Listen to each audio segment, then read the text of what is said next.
Raj TV நேயர்கள் எல்லாருக்கும் வணக்கம் and welcome to our show சரித்திர நாயகன் சிவாஜி கணேசன். இந்த நிகழ்ச்சியில் சிவாஜி அவர்களுடைய திரைப்பயணத்தில் நடந்த நிறைய சுவாரஸ்யமான தகவல்கள் நம்ம பார்த்து தெரிஞ்சுக்கிட்டு இருக்கோம். அந்த வகையில் இன்னைக்கு எபிசோட்லேயும் நிறைய இன்ட்ரெஸ்டிங்கான விஷயங்கள் உங்களுக்காக காத்துட்ருக்கு. ஸோ வாங்க ஷோக்குள்ளே போகலாம். நடிகர் திலகம் சிவாஜி அவர்களின் ஃபிலிம் கெரியரில் துளி விஷம் 1954 வெளிவந்த தமிழ் திரைப்படமாகும்.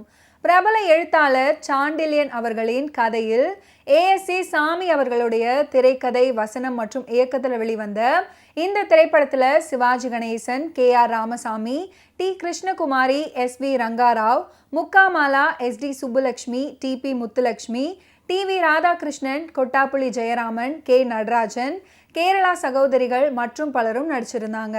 திரைப்படத்துக்கு இசையமைத்தவர் பிரபல நடன ஆசிரியரும் இசையமைப்பாளருமான KN தண்டாயுதபாணி பிள்ளை அவர்கள். இந்த படம் 1954 ஜூலை 30 வெளியானது. VL நரசு அவர்கள் இந்த படத்தை ப்ரொடியூஸ் பண்ணியிருந்தாரு. ஒரு அபூர்வமான படைப்பு அப்படின்னே சொல்லலாம். ராமசாமியையும் கணேசனையும் சேர்த்து வைத்த பெருமைக்காரர். அக்காலத்தை பொறுத்தவரை ஒரே உரையில 2 கத்திகள் வைத்து அழகான பேலன்ஸ் செய்தவர். துளி விஷம் திரைப்படம் ராஜகுரு அப்படின்ற பெயர்ல தெலுங்கு மொழியிலும் வெளியானது. சிவாஜி வில்லனாக நடிக்க விரும்பி ஏற்றுக்கொண்ட படம் இது. காரணம் KR ராமசாமி மீது அவருக்கு இருந்த மரியாதை தான். KR ராமசாமி அவர்களுடைய நாடக குழுவில் நடித்தவர் சிவாஜி அப்படின்றது குறிப்பிட்டு சொல்ல வேண்டிய ஒன்று.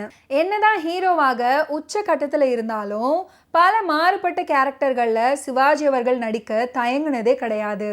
திரும்பி பார், துளி விஷம், கூண்டு கிளி ஆகிய படங்களில் வில்லனாகவும் நடித்திருந்தாரு சிவாஜி அவர்கள்.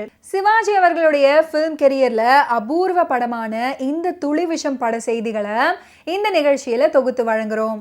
அதிகம் பேசப்படாத இந்த திரைப்படம் அனைவரையும் சென்றடைய வேண்டும் அப்படின்ற ஆர்வத்தின் காரணமாக விவரமாகவே இந்த படத்தை பற்றி பேசலாம். இந்த படத்துடைய கதையை விரிவாகவே இந்த எபிசோட்ல நீங்க பார்க்கலாம். அருமையான திரைக்கதையை சுருக்க மனம் வரவே கிடையாது. இந்த படத்தின் கதைக்களம் பலரும் அறியாத ஒரு கதைக்களம். எனவே இந்த எபிசோடை கண்டிப்பா பாருங்க, உங்களுடைய ஃபீட்பேக்கையும் தெரிவிங்க. திரையரங்குகளில் மறு வெளியீடுகளில் அதிகம் வராத ஒரு அபூர்வமான திரைப்படம் இந்த துளி விஷம் திரைப்படம். இந்த துளி விஷம் படத்துடைய கதை என்னன்னு பார்த்தீங்கன்னா, சாண்டில்யனின் மூலக்கதை அருமையான திரைக்கதை, பாச போராட்டங்களின் உணர்ச்சி பிழம்பு கதை, வசனங்களால மேலும் வளம் பெற்ற ஒரு கதை, காதலும் அன்பும் பாசமும் தியாகமும் கயமைத்தனமும் கலந்த ஒரு திரைக்கதை. ஆதிக்க வெறி பிடித்த நாகநாட்டு மன்னன் வீர மார்த்தாண்டன் நேரம் பார்த்து மலை நாட்டை ஆக்கிரமித்து கொள்றாரு. நாட்டை இழந்த மலை நாட்டு மன்னன் மலையமான் தன்னுடைய மனைவி மகாதேவியுடன் 2 வயது ஆண்மகன் சந்திரனை கூட்டிக் கொண்டு உயிர் தப்பி இரவோடு இரவாக ஜெயங்கொண்ட தேவரின் ஆசிரமத்தை அடைகிறாரு. ஜெயங்கொண்ட தேவர் அனாதைகளாக வந்து சேர்ந்த மலையமான் குடும்பத்துக்கு அடைக்கலம் கொடுக்கிறாரு. ஆனா மலையமான் அன்று இரவே மனைவியிடம் சொல்லாமல் தேவரிடம் மட்டும் அனுமதி பெற்று வீர மார்த்தாண்டனை பழிக்கு பழி வாங்காமல் விடுவதில்லை அப்படின்னு கிளம்புறாரு. மகாதேவியையும் சந்திரனையும் தேவர் பொறுப்போடு ஆதரித்து வர்றாரு. சந்திரனுக்கு வீரனுக்கு தேவையான அனைத்து பயிற்சிகள் எல்லாத்தையும் கொடுத்து வளர்த்து அவனை லட்சிய புருஷனாக ஆளாக்குறாரு தேவர். பழிவெறியோடு வெளியேறிய மலையமான் இரவு பகலாக காடு மேடுகள் எல்லாம் சுற்றி உரிமை வேட்கையும் உணர்ச்சியும் கொண்ட வீரர் படை ஒன்றை திரட்டுகிறாரு. வீர மார்த்தாண்டனை தாக்கி நாட்டை மீட்டு கொள்ள சந்தர்ப்பம் பார்த்து காத்து கிடக்கிறாரு. தேவரும் அவருக்கு மறைமுகமாக உதவி செய்துட்டு வர்றாரு. தந்தையுடைய லட்சியத்துக்கு உறுதுணையாக மகனை உருவாக்கினா என்ன அப்படின்னு நினைத்த தேவர் சந்திரனை நாகநாடு அழைத்து சென்று வீர மார்த்தாண்டன் படைகளுக்கு தளபதியாக்கி விடுறாரு. அவரும் வீர மார்த்தாண்டன் மகள் நாகவில்லிக்கு தமிழ் ஆசிரியராக ஆகிறாரு. வீர மார்த்தாண்டன் அரசவையிலேயே தனி பெரும் பெருமை பெற்ற பதவி தேவருக்கு கிடைக்கிறது. மேலும் நினைத்ததை செய்ய சக்தி வாய்ந்த படைகளுக்கு தலைமை பதவி சந்திரனுக்கு கிடைக்கிறது. இதை தேவர் மலையமானுக்கு சொல்லவே மலையமான் மகிழ்ச்சியுடன் தன் கனவை நினைவாக்க திட்டம் போடுறாரு. சந்தர்ப்பமும் சூழ்நிலையும் நாகவல்லியையும் சந்திரனையும் காதலர்கள் ஆக்குகிறது. காதலர்களான அந்த 2 பேரையும் தேவர் காந்தர்வ விவாக முறைப்படி கணவன் மனைவியாக்கி வைக்கிறாரு.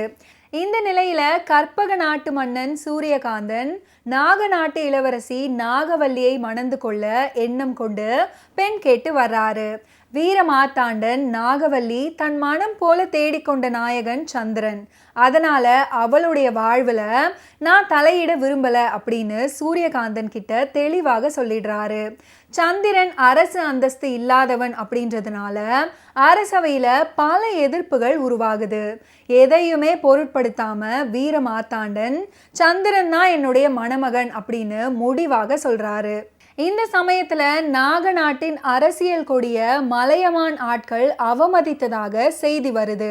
மகளின் மன விஷயத்தை நிறுத்தி மலையமானை பழிவாங்கும் வேலையில தீவிரமாக ஈடுபடுறாரு வீரமார்த்தாண்டன். அரண்மனை ஆடல் அழகி அங்கையர்கண்ணி தளபதி சந்திரன் மீது காதல் கொள்கிறாள். அவனை அடைய பல முறைகளை கையாளுகிறாள். சந்திரன் அவளிடம் தன் காதல் எல்லாம் நாகவல்லி மீது மட்டும்தான் அப்படின்னு சொல்லி தன்னை மறந்து விடுமாறும் அறிவுரை சொல்றாரு. இதனால அங்கையர்கண்ணி ஆத்திரம் அடைகிறாங்க. நாகவல்லி தனக்கு இல்லை என்பதால் மன்னன் சூரியகாந்தன் நாட்டிய நங்கை மங்கையர்க்கரசியை அடைய திட்டம் போடுறாரு. கட்டாய காதலுக்கு வற்புறுத்தும் கற்பக வேந்தனுக்கும் பாடம் கற்பிக்கவும் அதே சமயம் சந்திரனை பழி வாங்கவும் இவனை ஒரு கருவியாக நினைக்கிறாள் அங்கையர்கண்ணி. வீரமார்த்தாண்டன் கற்பக மன்னனுக்கு தந்துள்ள அனைத்து சலுகைகளையும் சந்திரனை துன்புறுத்தவே பெரும்பாலும் பயன்படுத்துகிறாரு. நாகவல்லி சந்திரன் காதல் இந்த 2 பேர் இடையூறினாலும் பாதிக்கப்படாமல் வளர்ந்துட்டு மட்டுமே வருது. மலைகளிலும் குகைகளிலும் விலங்கு போல் திரியும் மலையமான் அவகாசம் கிடைக்கும் போதெல்லாம் அருமை மனைவியை வந்து பார்க்க தவறுவதே கிடையாது. அதுபோல ஒரு நாள் இரவு மகாதேவியின் மறைவிடத்திற்கு யாரும் அறியாமல் வந்து அவளை சந்தித்து விட்டு புறப்படும் போது எதிர்பாராத விதமாக அங்கு வந்த சந்திரன் அவனை பார்த்து விடுறான்.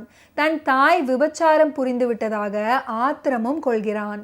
இந்த துளி விஷம் திரைப்படம் பலரும் பார்த்திருக்க முடியாத ஒரு அபூர்வமான திரைப்படம். நடிகர் திலகத்தின் ரசிகர்கள் மட்டுமில்லாம பல பொது ரசிகர்களும் பழைய சினிமா ரசிகர்களும் பார்க்க வேண்டிய ஒரு திரைப்படம்.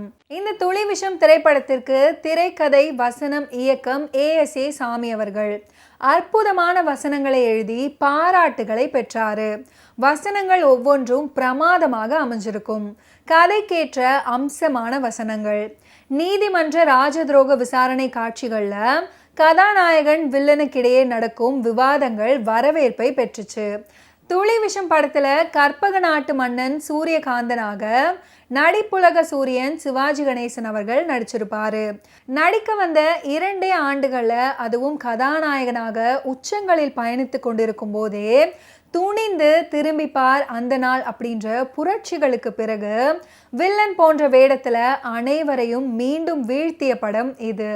நடிகர் திலகத்துடைய நடிப்புல வெளியான துளி விஷம் அவருக்கு 16வது திரைப்படம்.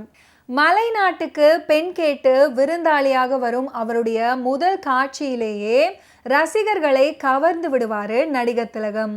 சேவகர்கள் புடைசூழ பின் அங்கி தரையில் புரள சற்றே ஆடி ஆடி அசைந்தவாறு அவர் வந்து அமரும் காட்சி ஒன்றே போதும் அப்படின்னு சொல்லலாம்.